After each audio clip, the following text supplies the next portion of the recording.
무더위에 심신이 지치고 면역력이 떨어지는 여름철에 환자가 늘면서 여름철의 복병이라 불리는 대상포진. 대상포진은 수두를 앓았던 사람의 신경절에 잠복 감염돼 있던 수두 바이러스가 다시 활성화되면서 생기는 질환인데요. 주요 원인은 노화, 스트레스로 인한 면역력 저하로 나이가 많을수록 발병 확률이 높아집니다. 특히 늦게 치료하면 피부 병변이 나은 뒤에도 포진 후 신경통이 지속돼 극심한 통증을 겪게 되어 주의가 필요한데요. 우리 몸 면역의 빈틈을 파고드는 공포의 대상, 대상포진의 진단과 치료에 대해 알아봅니다. 네, TBC 클리닉 건강 365 오늘의 주치 마취통증의학과 심광석 과장님과 함께하겠습니다. 안녕하십니까? 안녕하십니까. 대구 파티마 병원 마취통증의학과 심광석입니다. 네, 주변에 보면 대상포진으로 고생을 했다는 분들이 굉장히 또 많이 계시더라고요. 이 대상포진이 어떤 질환인지 궁금하고요. 우리가 보통 피곤할 때 입 옆에 그 수포가 생기는 헤르페스 있잖아요. 네. 이거하고는 다른 거죠? 네, 또 말씀드리겠습니다. 네. 대상포진이라는 게 뭐 주위에도 많이 환자분들 보셨을 거고 본인이 걸리신 분도 있었을 겁니다. 예, 대상포진이라는 말 그 뜻풀이가 띠 모양의 발진이라고 합니다. 피부의 한 곳에 통증과 함께 신경이 피부 분절을 따라서 이런 띠 모양의 발진과 수포들이 발생하는 질환을 명칭하고 통증이 매우 심한 것이 특징입니다. 원인은 수두를 일으키는 이제 수두 대상포진 바이러스라는 것입니다. 이런 바이러스가 어릴 때 처음에 내 몸에 들어왔을 때 이제 수두를 앓거나 바이러스가 들어왔는데 무증상으로 넘어가는 경우도 있습니다. 네. 그래서 이런 바이러스가 몸에 들어왔을 때 신체 내에서 이제 없어지지 않고 완전 소멸하면 좋겠지만 이제 없어지지 않고 세포 내에 잠복을 하게 됩니다. 동면 상태라고 보시면 되고요. 이런 잠복해 있는 그 바이러스가 몸이 약해지거나 면역력이 떨어져서 내 몸에 저항을 못할 경우 다시 재활성화해서 자기 영역을 펼치게 됩니다. 그러면서 신경절에 바이러스 감염을 일으키고 이후에 피부 분절로 발진을 일으키는 것을 이제 대상포진이라고 명명하게 되겠습니다. 주로 이제 대상포진이 생기는 데는 이제 척추의 후근 신경절이라는 데랑 뭐 우리가 디스크라고 생각해서 어디 디스크 신경이 눌렸다 하는 그런 이제 후근 신경절이나 얼굴에 있는 뇌 신경절에 침범을 합니다. 근데 이제 이런 그 단순 포진이거나 헐피스 같은 경우에는 우리 몸이 피곤하거나 할 때 입 주변이나 뭐 엉덩이든 심할 경우 뭐 성기 주위에 반복적으로 발진이 생기는 경우를 이제 대부분 한 번씩은 또 경험해 보셨을 겁니다. 네. 이런 걸 이제 단순 포진이라고 하고요. 대상 포진하고는 조금 다른 종류의 바이러스라고 보시면 됩니다. 네. 큰 합병증을 일으키는 건 아니고 통증 자체가 크게 수반되지 않고 또 너무 자주 몸이 피곤할 때마다 이제 반복되는 특성이 있습니다. 야, 그러면 우리가 어릴 때 알았던 이 수두랑 네. 대상포진이랑 같은 이 한 배를 탄 이 바이러스였네요. 그죠? 그렇네요. 아니 그러면 뭐 앞에서 말씀하셨지만 이게 항체가 있으니까 이게 계속 잠복이 되면은 대상포진으로 이제 발생하지 않을 가능성도 많겠네요. 항체가 있다고 평생 유지되진 않죠. 그리고 시간이 지나면서 그러니까 그런 항체에 대한 면역 반응도 떨어지게 되는데 수두와 대상포진 이제 원인은 똑같다고 했죠. 수두 대상포진 바이러스는 동일한데 이 바이러스가 이제 들어와서 몸에서 전신 감염 증상을 일으키면 수두가 되겠고 이게 잠복해 있다가 다시 재활성해서 나오면 이제 어떤 일정한 몸의 특정 부위에 이제 그 대상포진 띠 모양으로 생기기 때문에 이제 그런 대상포진이라고 하는데 전체적으로 바이러스는 면역력 저하가 이제 생기면서 발병하게 됩니다. 근데 수두가 걸렸다고 해서 이런 면역 반응이 계속 평생 지속되면서 대상포진이 발병이 떨어진다. 그렇지는 전혀 상관이 없고요. 신체 면역은 나이에 따라서 진화하면서 아니면 특정 내 환경이나 몸의 상태에 따라서 면역 반응이 다르기 때문에 가능성이 떨어지진 않고 거의 이제 유지된다고 보시면 됩니다. 그러니까 우리 몸속에 잠복해 있던 바이러스가 우리 면역력이 떨어지는 그 틈을 타서 이렇게 대상포진이 발병할 수가 있다는 거잖아요. 정리를 참 잘하네요. 잘했죠. 네. 근데 이렇게 바이러스가 깨어나는 원인이 노화뿐만 아니라 뭐 또 다른 여러 가지 원인이 있을 것 같거든요. 네, 여러 원인을 살펴보면 이제 쉽게 면역이 떨어지는 상황이라고 보시면 됩니다. 암 치료를 위해서 항암제를 쓰시는 분들 아니면 면역 질환 환자분들이 장기적으로 스테로이드를 지속적으로 복용하는 경우, 알레르기 환자 같은 경우, 흔하지는 않지만 이제 에이즈나 어떤 특정 질환에 의해서 면역 체계가 약화된 환자에서 가능성이 상당히 높아지겠습니다. 일반적으로는 나이가 들겠죠. 연세가 많아질수록 면역 체계가 노화되기 때문에 거기에 대해서 취약한 이제 바이러스에 취약하게 되고 고령이 아니더라도 젊은 사람들 같은 경우에도 발생할 수 있습니다. 이게 어떤 지속적인 스트레스 환경이 계속 노출이 되거나 어떤 수술이나 특정 질환을 알아서 갑자기 몸이 약해졌다. 그렇게 면역 반응이 뚝 떨어진 상황이면은 이런 바이러스에 대한 저항도가 떨어지기 때문에 대상포진 위험성이 증가된다고 보시면 됩니다. 네. 흔히 대상포진 하면은 저는 등 쪽에 이렇게 띠 모양으로 생기는 수포를 가장 먼저 떠올리거든요. 근데 어떤 분들은 사타구니나 엉덩이 이런 데에 생겨서 아주 고생했다고도 하는데 주로 우리 몸 어디에 생길 수 있나요? 전체적으로 보면 대상포진 바이러스가 침범하기 좋은 데는 척추의 신경절, 경추, 흉추, 우리가 요추라고 하는 허리 부분까지, 그리고 얼굴로는 이제 뇌신경이 침범하기 때문에 안면부에 침범을 하는데 제일 많이 오는 경우가 한 50% 정도에서 흉추, 저희가 등이라고 하는 부위, 가슴이나 배 부위, 대부분의 환자들이 이제 그쪽으로 이제 발병해서 오시는 경우가 있고, 나머지 반 정도에서는 얼굴, 뭐 다리, 팔다리, 그다음에 엉덩이, 사타구니 이렇게 해서 전체적으로 비슷한 분포의 이제 환자 발생률이 생기고 있습니다. 네. 제가 그 대상포진 예전에 단어 들었을 때 너무 네. 궁금해가지고 네. 또 확고율이 있거든요. 진짜요? 옥편 있죠. 찾아봤거든요. 한자 실제로 사전. 한자 사전요. 띠대에 날렸었죠. 아, 진짜로? 너무. 네. 네. 하여튼 모양상을 어떻게 쓴지 지금 기억은 안 나는데, 그러니까 그래서 띠 모양이니까 대상포진이구나. 이게 딱 내리 박히더라고요. 네. 근데 왜 이렇게 띠 모양으로 형성이 돼요? 바이러스가 들어가는 데가 보통 척추 신경절이라고 했죠. 신경절은 우리 몸의 감각과 이제 운동을 담당하는 영역으로 피부의 지각 분포도가 이제 각 그 레벨마다 신경마다 이제 이어지는 부위가 이제 띠처럼 이어져 있습니다. 피부로. 그래서 처음에 바이러스가 신경세포를 손상을 주면서 증식작용을 하다가 이 세포가 피부 분절을 따고 그 긴을 따고 이제 피부 분절로 나와서 수포가 발진이 발생하게 되면 이제 그 피부 영역에 따라서 가기 때문에 띠 모양으로 생긴다. 그래서 이제 그 원인은 이제 그 바이러스가 이제 신경절을 침범하기 때문에 그렇게 이제 발생한다고 보시면 됩니다. 네. 그래도 이런 증상이 있으면 뭐 대상포진을 의심해 봐라. 이렇게 미리 느낄 수 있는 전조 증상 같은 게 있을까요?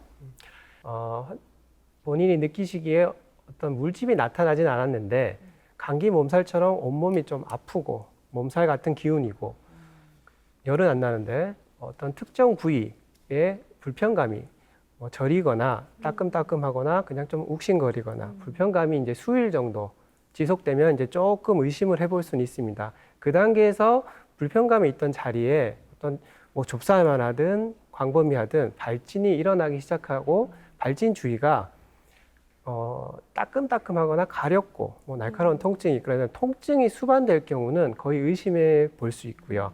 통증이 수반되지 않을 경우에는 이제 단순 포진 정도로 일단 보는 경우는 있습니다. 그리고 위의 증상에 더해서 어릴 때 수두를 앓았던 적이 있거나 아니면 이전에 대상포진을 내가 알아봤다, 재발을 한 경우, 또는 본인이 나이가 많으시거나 최근에 극심한 스트레스나 어떤 수술, 뭐 질환이 있어서 내 몸이 되게 약하다라고 느껴질 경우에는 대상포진의 가능성이 높기 때문에 즉각 이제 병원에서 진단을 받으시는 게 좋겠습니다. 그래도 알아차릴 수 있는 증상이 있는 게 어디예요? 맞아요. 근데 과장님, 이 대상포진이 바이러스성 질환이잖아요. 그러면 혹시 다른 사람한테 옮길 수도 있는 거예요? 옮길 수는 있는데 네. 대상포진 환자에서 다른 사람이 대상포진이 되지는 않습니다. 그럼요. 이게 수두 바이러스라고 하지 않았습니까? 네. 그래서 피부에 노출된 바이러스들이 만약에 다른 사람한테 건너가게 되면 수두의 형태로 어머나. 생길 수 있습니다. 오. 하지만 이제 수두가 이런 이제 전염되는 수두의 경우에는 아주 현저히 가능성이 낮습니다. 거의 안 생긴다고 보는데, 그래도 이제 주위에 발생한 환자 주위에 뭐 노약자, 유아들, 어린 아이들이 있거나 아니면 면역력이 좀 약한 분들이 계실 경우에는 발진이 사라지는 3주까지는 이제 접촉을 최대한 피하시고 같이 안 만지시는 게 좋습니다. 제 경우 한 10여 년 진료를 보면서 외래 환경에서 딱 한 케이스를 본 적이 있습니다. 어머님이 50대의 어머님이 이제 진료를 보고 계셨는데 아드님이 계속 모시고 다녔거든요. 이게 간병을 한다고. 아드님이 한 20대 초반이셨는데 다 어느 주에 혼자 오신 겁니다. 네. 아드님이 안 오시고 네. 어떻게 됐더니 수두가 걸려서 격리되셨다고. 어머나. 그래서 이제 가능성은 아주 낮습니다. 음. 수두가 이제 발병할 수 있는 가능성이 낮기 때문에 크게 염려할 필요는 없지만 그래도 주의를 기울일 필요는 있다고 생각하시면 됩니다. 그 어머니 약간 마음 쓰이시겠어요. 효자인데 그러니까. 걸려가지고 그런 그렇죠. 일이 또 있을 수가 있네요. 근데 이게 또 대상포진이 통증도 무섭지만 진짜 또 무서운 이유가 합병증을 또 유발하기 오. 때문이라고 들었어요. 진짠가요? 대상포진은 감염증이죠. 바이러스 예양급성 감염병입니다. 단 이제 합병증이 생길 경우 대상포진의 흔한 합병증이라고 보시면 대상포진 후 신경통입니다. 요거는 이제 바이러스가 신경세포를 손상시키고 나서의 이제 후유증이 생기는 거고 피부 병변이 호전됐는데도 통증이 같이 호전이 안 되고 한 달 이상 이제 통증이 지속되는 경우 이런 경우는 대상포진 후 신경통이라고 하고 이 경우가 제일 많이 이제 발생하는 합병증이고 후유증이라고 보시면 됩니다. 다른 장기로의 이제 합병증은 좀 드문 편입니다.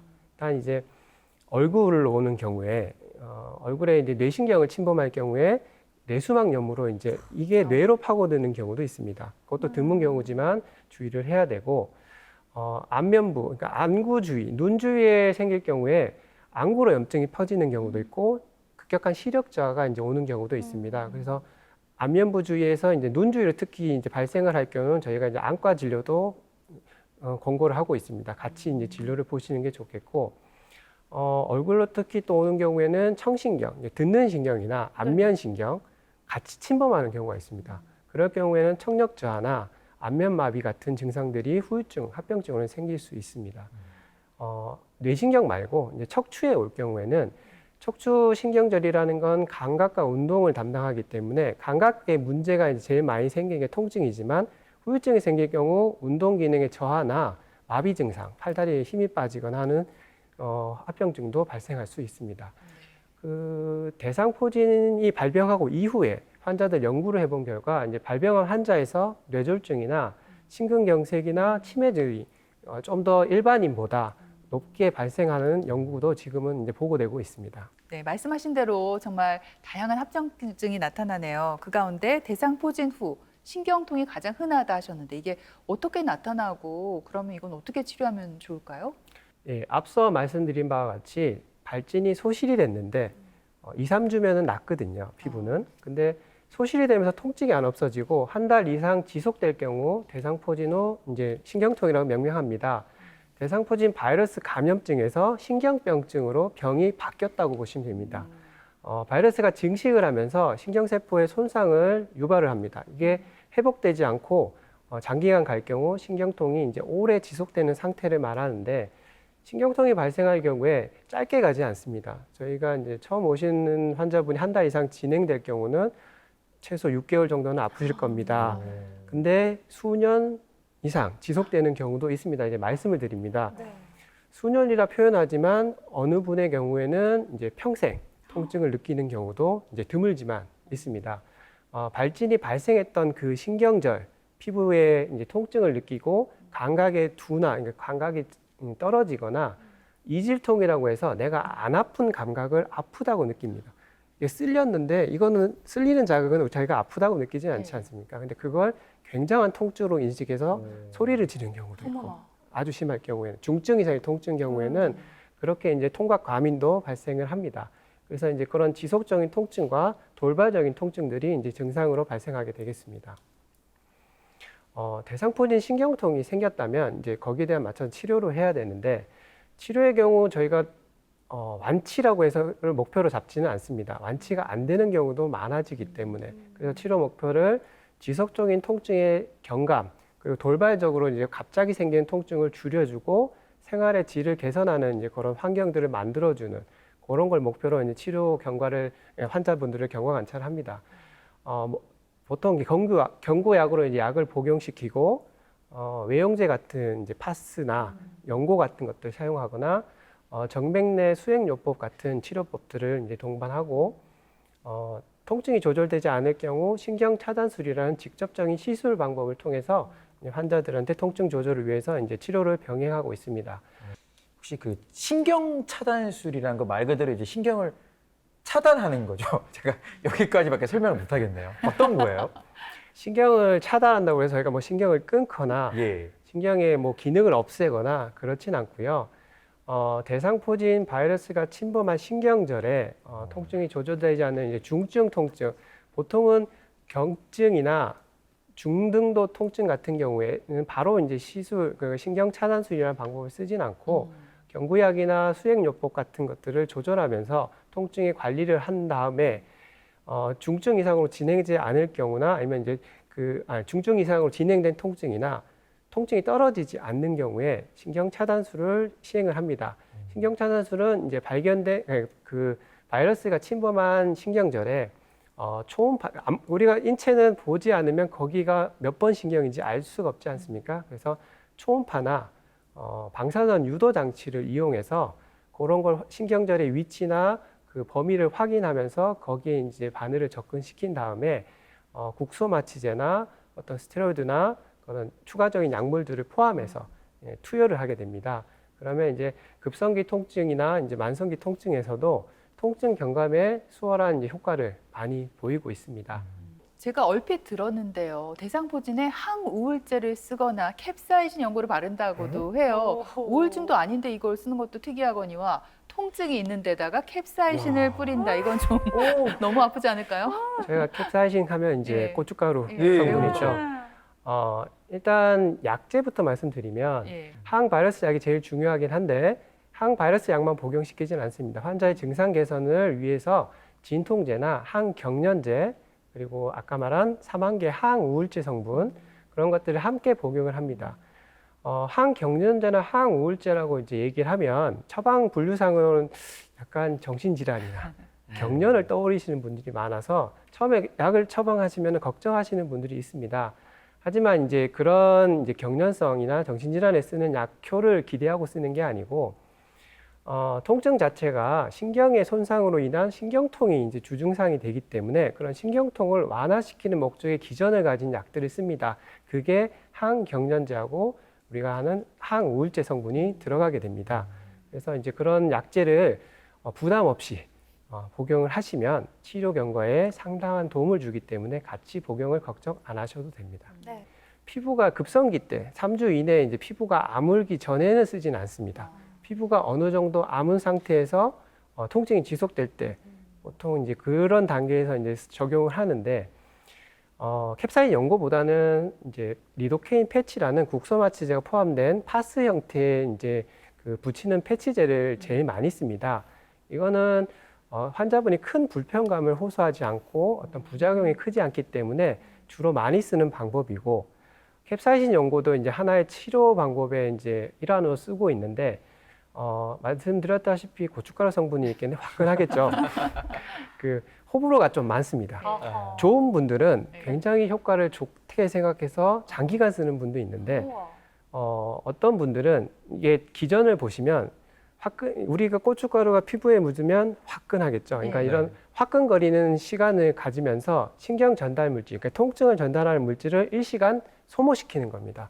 그 이후에 통증이 안정기를 갖게끔 하는 이제 통증 완화 기간을 거치는데 그런 효과로 쓰는 단계에서 그 화끈거림이 너무 싫으신 분들도 계십니다. 그래서 항상 캡사이신 연고를 처방할 때는 화끈거릴 겁니다. 괜찮으시면 쓰시고 불편하시면 쓰지 마십시오라고 꼭 설명을 드리고 있습니다. 네. 근데 사실 이게 치료가 됐다고 해서 마냥 안심할 수만은 없는 게 아까 앞에서도 말씀해 주셨듯이 재발할 수도 있다고 얘기를 하셨잖아요. 어떡해요? 재발을 하는 병이죠. 단순 포진 같은 경우에는 쉽게 너무 잘 재발해서 문제인데 대상포진은 쉽게 재발하지는 않습니다. 전체적인 재발률로 치면 보고된 발원은 10% 미만, 그거보다 더 낮게 잡는 경우도 있습니다.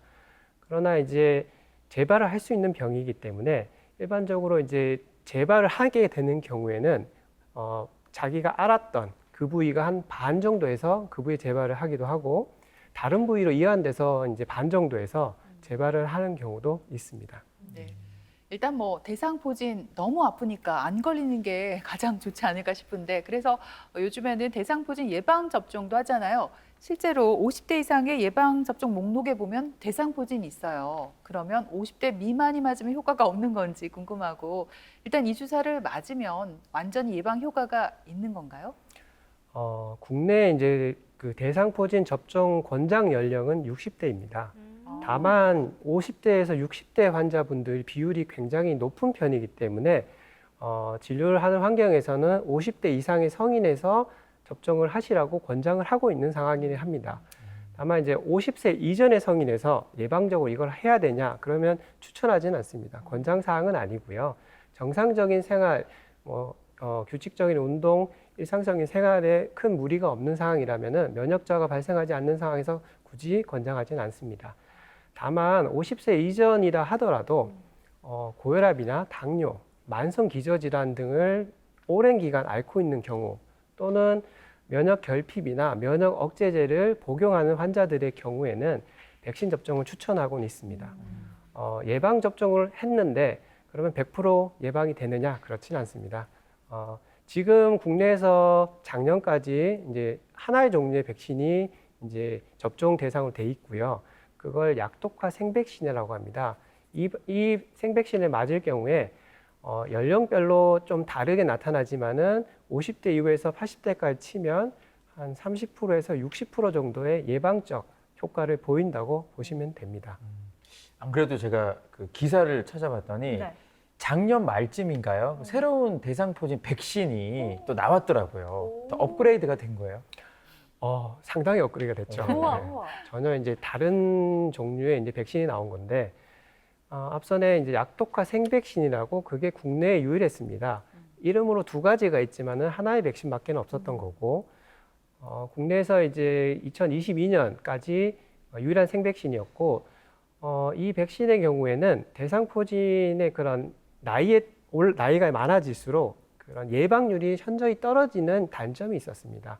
그래서 그런 단점에도 불구하고 약이 하나밖에 없기 때문에 일단은 백신은 맞으시라고 얘기를 드렸던 거고 다만 발병 초기에 통증을 많이 줄여주는 효과도 기대해 볼 수 있고 대상포진으로 신경통의 이완 가능성을 낮춰주기 때문에 백신 접종을 권장하고 있는 상황이었습니다. 그러나 이제 작년 12월, 그러니까 올해라고 보시면 됩니다. 작년 12월부터 올해 새로운 유전자 재조합 백신이라고 출시가 됐습니다. 이거는 생백신, 그러니까 살아있는 바이러스 백신이 아니고 사백신입니다. 재조합된 백신이고 우리나라에 이제 올해 출시됐다고 이게 새 약이냐? 그렇진 않습니다. 이게 나온 지는 꽤 됐습니다. 미국이나 일본, 유럽 등지는 이미 오래전부터 이 접종의 백신으로 이제 변경된 경우가 많은데 국내에는 좀 출시가 늦은 편입니다.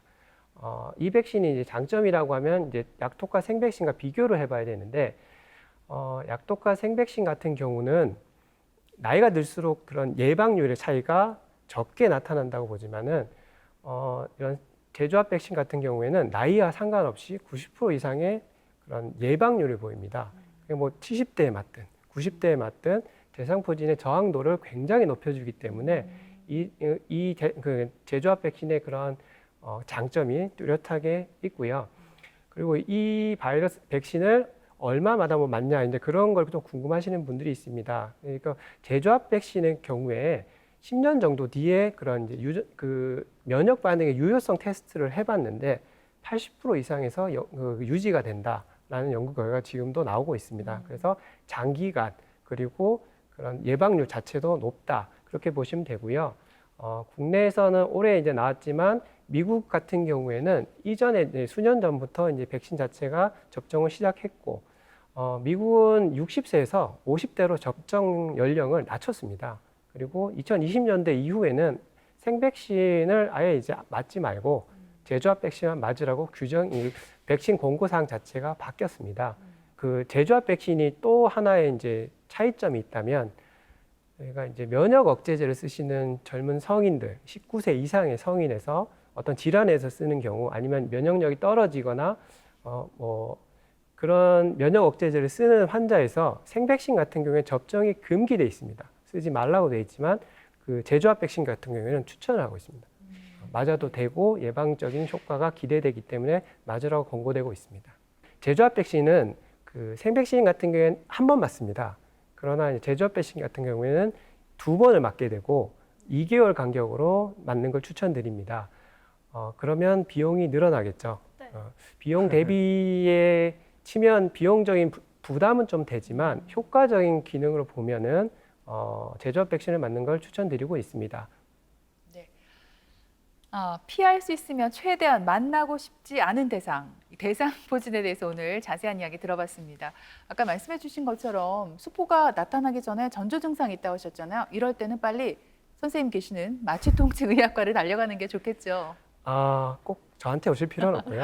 가까운 의원을 방문하셔서 발진이 있거나 혹시나 통증 부위가 대상포진과 유사한 신경통 양상으로 나타나는지 확인한 후 진단을 받으시는 걸 이제 권유드립니다.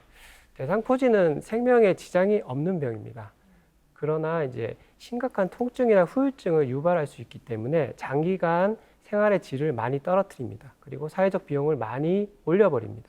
그래서 그런 문제들 때문에 대상포진이 처음에 생겼을 때 빨리 초기 빠른 진단과 치료가 이제 중요하다고 생각됩니다. 그리고 의심되는 증상이 생기고 발진이 있다. 그러면 이게 뭐 통증이 별로 없다 하더라도 가까운 의원에 방문하셔서 대상포진인지 아닌지를 정확하게 한번 진단을 받고 안심을 하시는 단계로 가시는 게 좋겠고요. 예방을 위해서는 저희가 이제 규칙적인 운동, 좋은 식습관 이런 걸로 이제 체력이나 면역을 관리하면서 높여가는 게 가장 중요하겠습니다.